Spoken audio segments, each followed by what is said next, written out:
I went to the dentist for a toothache. I expected a filling, maybe a root canal at worst. What I didn't expect was my dentist dropping his tools, stepping back from the chair, and saying words that made my blood run cold. "We need to call 911 right now." When he showed me the x-ray, I finally understood why. That routine dental appointment didn't just fix my tooth, it saved my life. My name is Sutton Avery. I'm 26 years old and I work as a graphic designer in Charlotte, North Carolina. I'm the kind of person who pushes through pain instead of dealing with it. I ignore headaches. I skip doctor's appointments. I tell myself I'm fine even when I'm clearly not. That stubbornness almost killed me. I have an older sister named Marlo. She's 31 and works as a labor and delivery nurse at the hospital across town. She's been looking out for me my whole life, especially after we lost our mom to breast cancer 7 years ago. Marlo is the one who nags me to take care of myself. She's the one who tells me to stop working so hard and start paying attention to my health. I never listened to her, not until the day everything changed. If you're new here, make sure to subscribe and drop a comment telling me where you're watching from. I love connecting with all of you. Now let me tell you how a simple toothache ended up saving my life. It started about 3 weeks before that dentist appointment. I woke up one morning with a dull ache in my lower jaw on the left side. It wasn't terrible at first, just a small, annoying pain that came and went throughout the day. I figured it was a cavity, or maybe my wisdom teeth finally deciding to cause trouble. I told myself I would make an appointment soon, but I never did. I was busy with work. My design firm had just landed a huge client, and I was responsible for creating their entire brand identity. We're talking logo, website, packaging, social media templates, everything. It was the biggest project of my career, and I was determined to prove myself. So I worked late every night, survived on coffee and takeout, and ignored the pain in my jaw. Marlo noticed something was wrong during our weekly dinner at her apartment. She has this way of looking at me that makes me feel like she can see right through me. We were eating pasta when she suddenly put down her fork and stared at me. She said, "You keep touching your jaw. What's going on?" I shrugged and told her it was nothing. Probably just a cavity. I would get it checked out eventually. She didn't like that answer. She leaned forward and gave me that look, the one that reminded me so much of our mother. She said, "Sutton, eventually isn't good enough. You need to see a dentist. This week." I promised her I would, but deep down, I had no intention of following through. I had too much work to do. I couldn't afford to take time off for something as minor as a toothache, but the pain didn't stay minor. Over the next 2 weeks, it got worse. The dull ache turned into a constant throb that radiated up the side of my face and into my temple. I started getting headaches that wouldn't go away, no matter how much water I drank or how many painkillers I took. Some mornings, I woke up feeling dizzy, like the room was tilting slightly to one side. I blamed it on stress. I blamed it on lack of sleep. I blamed it on staring at computer screens for 14 hours a day. I kept pushing through. That's what I do. That's what I've always done. When our mom was sick, I pushed through. When she died and I had to go back to college 2 weeks later, I pushed through. When my first serious boyfriend broke up with me right after graduation, I pushed through. Pushing through is the only way I know how to survive. But my body was trying to tell me something. It was screaming at me, actually. I just wasn't listening. The night before my dentist appointment, I finally broke. I woke up at 3 in the morning with pain so intense I thought my head was going to explode. My entire left side of my face was on fire. I stumbled to the bathroom, turned on the light, and looked at myself in the mirror. My eyes were red and watery. My skin looked pale and gray. I was sweating even though the house was cold. I stood there gripping the edge of the sink and finally admitted the truth to myself. Something was seriously wrong. This wasn't just a cavity. This wasn't just stress. This was something else entirely, and I needed help. I grabbed my phone and opened the website for my dentist's office. Dr. Rafael Mendez had been my dentist since I moved to Charlotte 4 years ago. He was kind and patient and always remembered details about my life from previous appointments. I found the earliest available slot, which was 8:30 the next morning, and booked it before I could change my mind. Then I crawled back into bed and stared at the ceiling until the sun came up. I couldn't sleep. The pain was too intense. But more than that, I was scared. I kept thinking about my mother and all the appointments that started out routine but ended with devastating news. I kept thinking about Marlo sitting beside me in hospital waiting rooms, holding my hand while doctors explained things I didn't want to hear. I told myself I was being dramatic. It was just a toothache. People got toothaches all the time. I would go to the dentist, he would find a cavity, I would get it filled, and everything would be fine. There was no reason to panic, but somewhere deep inside me, in a place I didn't want to acknowledge, I knew this was different. I could feel it in my bones. Something was very wrong, and I was about to find out just how wrong it really was. The next morning, I got dressed slowly, my hands trembling as I buttoned my shirt.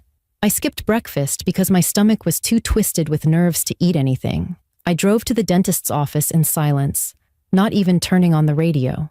The streets were quiet that early in the morning, and the whole world felt strangely still, like it was holding its breath. When I pulled into the parking lot of the dental office, I sat in my car for a few minutes before going inside. I looked at myself in the rearview mirror and took a deep breath. I told myself everything was going to be okay. I told myself I was overreacting. I told myself this was just a normal Wednesday morning and a normal dental appointment, and there was absolutely nothing to worry about. I had no idea that in less than an hour, my entire life would change forever. The waiting room was exactly what you would expect from a dentist's office. Soft music playing from hidden speakers, magazines spread across a coffee table that nobody ever actually read, a television mounted on the wall showing the morning news with the volume turned low. There were 2 other patients waiting when I walked in, both of them scrolling through their phones without looking up.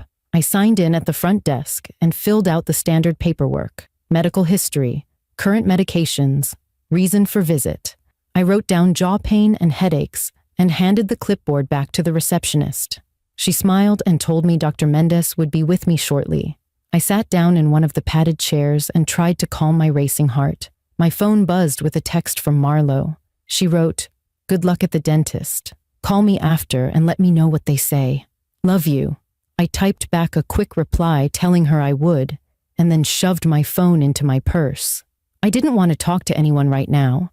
I just wanted to get this over with. A dental hygienist called my name about 10 minutes later.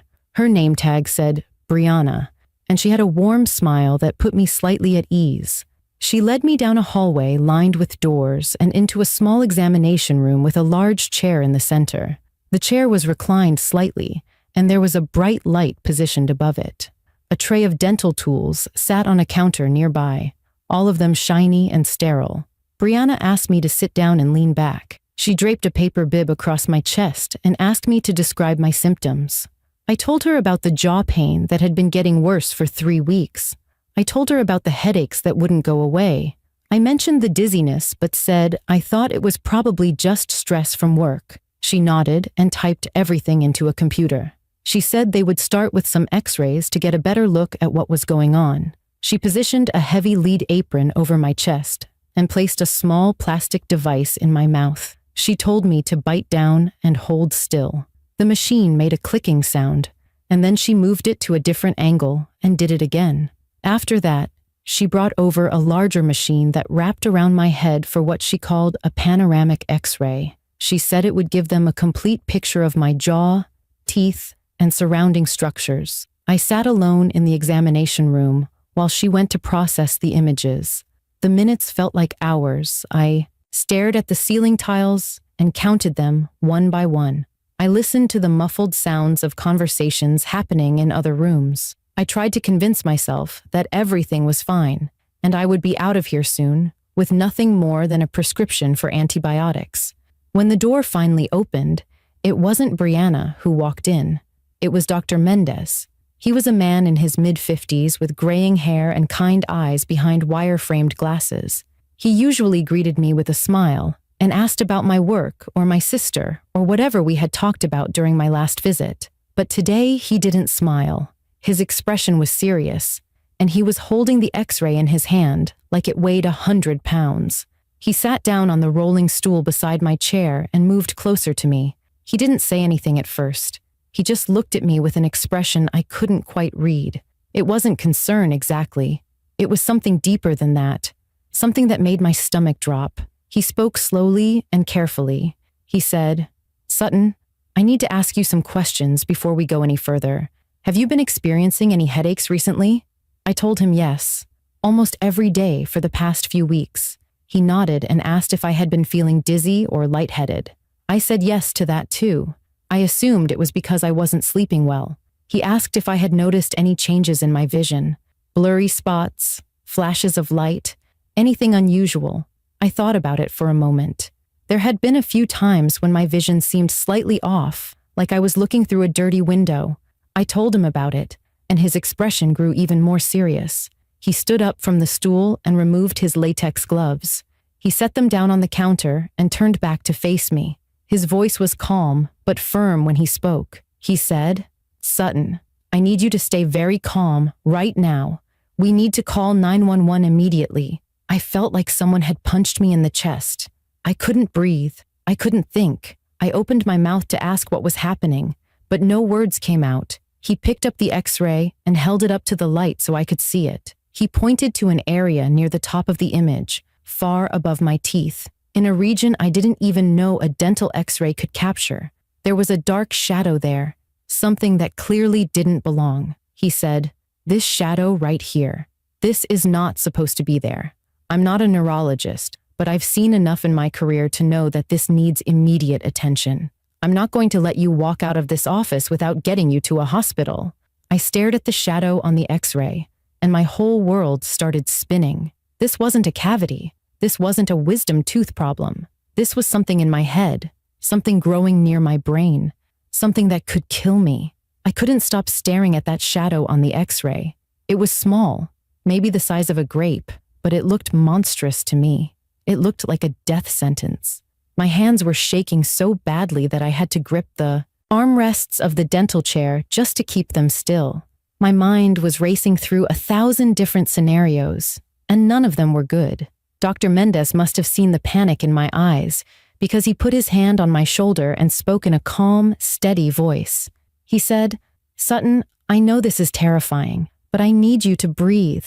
We don't know exactly what this is yet. It could be many things. What I do know is that we caught it, and that's what matters right now. The best thing we can do is get you to someone who can tell us exactly what we're dealing with." I nodded, but I wasn't really listening. My brain was stuck on one thought that kept repeating over and over. This is how it started with Mom. A routine appointment, an unexpected finding, a shadow on a scan that changed everything. I watched her fight for 3 years before the cancer finally won. I held her hand in the hospital room when she took her last breath, and now here I was, sitting in a dentist's chair, looking at my own shadow. Dr. Mendez stepped out of the room to speak with his receptionist. I could hear him through the door, his voice low and urgent. He was telling her to call 911 and explain the situation. He was telling her to clear his schedule for the rest of the morning. He was telling her to bring me some water because I looked like I was about to pass out. The receptionist came in a moment later with a small paper cup filled with cold water. She handed it to me with a sympathetic smile and told me everything was going to be okay. I wanted to believe her. I really did, but I couldn't shake the feeling that my life was falling apart right in front of me. I asked Dr. Mendez if I could call my sister before the ambulance arrived. He handed me his office phone without hesitation. My own phone was buried somewhere in my purse, and my hands were trembling too much to dig through it. I dialed Marlowe's number from memory and pressed the phone to my ear. She answered on the second ring. Her voice was bright and cheerful, completely unaware of what was happening. She said, "Hey, that was fast. Are you done already? What did he say?" I opened my mouth to respond, but the words got stuck in my throat. I tried to speak, but all that came out was a choked sob. I pressed my hand over my mouth and squeezed my eyes shut, trying to hold myself together. Marlowe's voice changed instantly. The cheerfulness disappeared, replaced by sharp concern. She said, "Sutton, what's wrong? Talk to me. What's happening?" I managed to get out a few broken sentences. I told her I was still at the dentist. I told her something was wrong. I told her they were calling an ambulance. She didn't ask any more questions. She didn't demand explanations. She just said, "I'm coming right now. Don't move. I'll be there in 15 minutes." The line went dead, and I handed the phone back to Dr. Mendez. He was standing by the door, watching me with a mixture of concern and compassion. He told me the ambulance was on its way and should arrive within 10 minutes. He said he would stay with me until they got here. Those 10 minutes felt like an eternity. I sat in that dental chair staring at the ceiling, trying to process what was happening. I thought about all the things I had been putting off, the trips I wanted to take, the friends I kept meaning to call but never did, the conversations I avoided because they felt too difficult. I thought about Marlo and how she had been begging me to take better care of myself for years. I thought about my mother and the promise I made at her funeral to live my life fully and without regret. I had broken that promise. I had spent the past 7 years burying myself in work and avoiding anything that made me feel vulnerable. I skipped vacations. I canceled plans with friends. I ignored every warning sign my body tried to give me because I was too stubborn and too scared to slow down. The sound of sirens in the distance pulled me out of my thoughts. They grew louder and louder until they stopped right outside the building. A moment later, 2 paramedics walked through the door with a stretcher between them. They were calm and professional, asking me questions about my symptoms while they checked my vitals. One of them wrapped a blood pressure cuff around my arm, while the other shined a small light into my eyes. They helped me onto the stretcher and strapped me in. I looked up at the ceiling as they wheeled me down the hallway and out the front door of the dental office.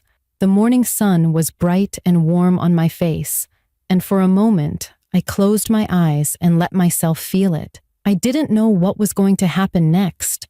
I didn't know if I was going to live or die, but I knew one thing for certain. I wasn't going to face this alone. Just as they were loading me into the ambulance, I heard a car screech into the parking lot. A door slammed, and then I heard footsteps running toward me. I turned my head and saw Marlo sprinting across the pavement, her face pale with fear. She reached the ambulance just as the paramedics were about to close the doors. She grabbed my hand and said, "I'm here. I'm not going anywhere." The ambulance ride felt like it lasted forever. Marlo sat beside me the whole time, holding my hand so tightly I could feel her pulse against my fingers. She didn't say much. She didn't need to. Her presence was enough. One of the paramedics was asking me questions about my medical history, but I could barely focus on his words. My mind kept drifting back to that shadow on the X-ray, that dark spot hiding inside my head, like a secret waiting to be discovered. When we arrived at Charlotte Medical Center, everything moved fast. The paramedics wheeled me through the emergency room doors and into a bright hallway filled with nurses and doctors in scrubs. Someone was calling out instructions. Someone else was attaching wires to my chest to monitor my heart. A nurse inserted an IV into my arm and told me they were going to run some tests. Marlo had to wait outside while they took me for scans. She kissed my forehead before they wheeled me away and told me she would be right there when I came back. I watched her face disappear as the doors swung closed behind me, and I felt more alone than I had ever felt in my life. They started with a CT scan. I lay perfectly still on a narrow table while the machine hummed and clicked around me. The technician spoke to me through a speaker, telling me when to hold my breath and when to relax. After that, they took me for an MRI. The machine was louder than I expected, a rhythmic banging that echoed through my skull. I closed my eyes and tried to imagine I was somewhere else. A beach, a forest, anywhere but here. When the tests were finished, they brought me back to a small room in the emergency department. Marlo was already there, sitting in a plastic chair with her coat still on. She jumped up when she saw me and rushed to my side. She asked if I was okay, if it hurt, if they told me anything yet. I shook my head. Nobody had told me anything. We were still waiting. The next 2 hours were the longest of my life. Marlo tried to distract me by talking about random things, her patients at work, a new restaurant she wanted to try, a show she had been watching on Netflix. I appreciated the effort, but I couldn't focus on any of it. I just kept staring at the door, waiting for someone to walk through and tell me my fate. Finally, a knock came. The door opened, and a woman in a white coat stepped inside. She introduced herself as Dr. Keisha Thornton, a neurosurgeon. She was tall, with short gray hair and a calm, steady presence that immediately put me at ease. She pulled a rolling stool closer to my bed and sat down so we were at eye level. She said, "Sutton, I've reviewed your scans, and I want to walk you through what we found." She turned a computer monitor toward me and pulled up an image of my brain. It looked strange and unfamiliar, all gray and white shapes that I couldn't make sense of. But Dr. Thornton pointed to a specific area near the base of my skull, and suddenly I could see it, a small, dark circle that didn't match anything around it. She explained that it was an aneurysm, a weak spot in one of the blood vessels in my brain that had started to bulge outward like a tiny balloon. She said it had probably been growing slowly for months, maybe even years. The headaches, the dizziness, the jaw pain that drove me to the dentist in the first place were all symptoms of pressure building inside my skull. She paused and looked at me with serious eyes. She said, "Sutton, I want to be honest with you. This aneurysm is in a dangerous location. If it ruptures, you could have a massive stroke. The survival rate for that kind of event is very low. We're talking about minutes, not hours." I felt Marlowe's grip tighten on my hand. I heard her breath catch in her throat. My own heart was pounding so loud I could barely hear anything else. Dr. Thornton continued. She said the good news was that we found it before it ruptured. She said there was a procedure they could do to fix it. It was called endovascular coiling. A surgeon would thread a tiny tube through my blood vessels and place small metal coils inside the aneurysm to seal it off. It was delicate and risky, but it could save my life. She asked if I had any questions. I had a million, but only one came out of my mouth. I asked her what would have happened if I hadn't gone to the dentist that morning. She looked at me for a long moment before answering. She said, "Based on the size and location of this aneurysm, I estimate you had less than a week before it ruptured on its own. If your dentist hadn't caught this on that x-ray, you probably wouldn't be here right now." I felt tears streaming down my face, but I didn't bother wiping them away. Marlowe was crying too, her shoulders shaking as she pressed her forehead against my hand. They scheduled the surgery for the next morning. I spent that night lying awake in the hospital bed, staring at the ceiling and thinking about everything I still wanted to do with my life. Marlowe slept in the chair beside me, refusing to leave even when the nurses offered to bring her a cot. Every time I looked at her, I felt a wave of gratitude so strong it almost hurt. The next morning, they came to take me to the operating room. Marlowe walked beside the stretcher until we reached the doors she couldn't pass through. She leaned down and kissed my cheek. She told me she loved me. She told me she would be waiting right there when I woke up. The last thing I saw before the anesthesia pulled me under was the bright light of the operating room ceiling. And the last thing I thought was a prayer. "Please, let me wake up." The first thing I noticed when I woke up was the pain. It felt like someone had taken a hammer to the inside of my skull and decided to leave it there. My eyes were heavy, and it took all my strength just to open them. The room was bright and blurry, and for a moment, I didn't know where I was. Then I heard a voice I recognized. Marlowe. She was standing beside my bed, holding my hand just like she promised.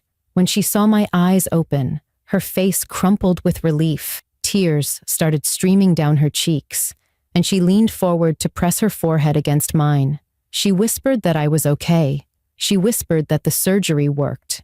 She whispered that I was going to live. I spent the next 3 days in the intensive care unit. The doctors monitored me constantly, checking my vitals every few hours and asking me questions to make sure my brain was functioning properly. They asked me my name, the date, the name of the president. I answered everything correctly, and each time I did, I saw the relief on their faces. Dr. Thornton came to see me on the second day. She sat down beside my bed and told me the surgery had been a complete success. The aneurysm was sealed, and the risk of rupture had been eliminated.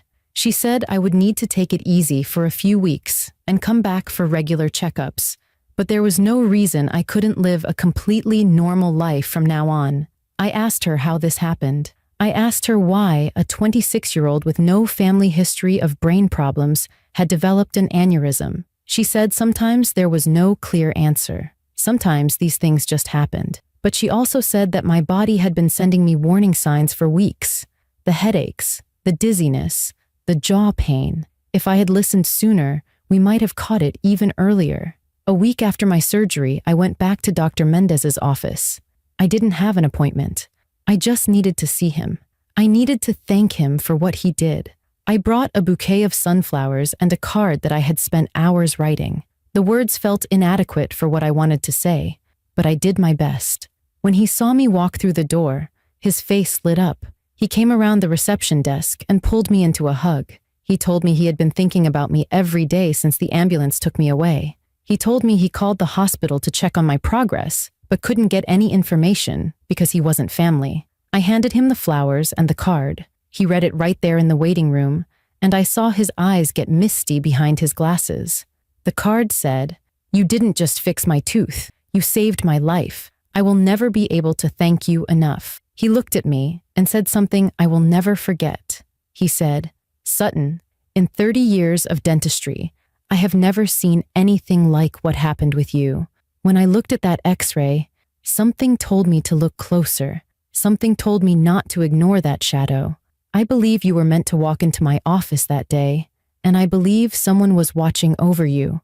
I thought about my mother when he said that. I thought about all the times I had felt her presence since she passed away. The moments when I smelled her perfume out of nowhere. The dreams where she came to me and told me everything would be okay. Maybe she was the one who made my jaw hurt bad enough to finally make an appointment. Maybe she was the one who guided Dr. Mendez to look at that X-ray a little more carefully. I will never know for sure, but I choose to believe she had something to do with it. My relationship with Marlo changed after that experience. We had always been close, but now we were inseparable. We stopped putting off the things that mattered. We booked that trip to Portugal we had been talking about for years. We started having dinner together twice a week instead of once. We called each other every single morning, not because we had to, but because we wanted to.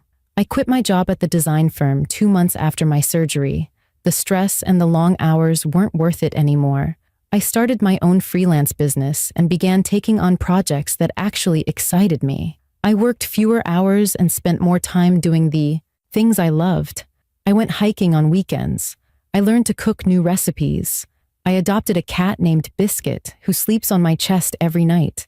Most importantly, I stopped ignoring my body. I stopped pushing through pain and pretending I was fine when I wasn't. I started going to the doctor when something felt wrong, even if it scared me. I learned that taking care of yourself isn't weakness. It's survival. I think about that morning at the dentist's office all the time. I think about how close I came to dying without ever knowing anything was wrong. I think about all the people who ignore their symptoms because they're too busy or too scared or too stubborn to get help. I was one of those people, and I almost paid the ultimate price. If you take anything from my story, let it be this. Listen to your body. Don't ignore the warning signs.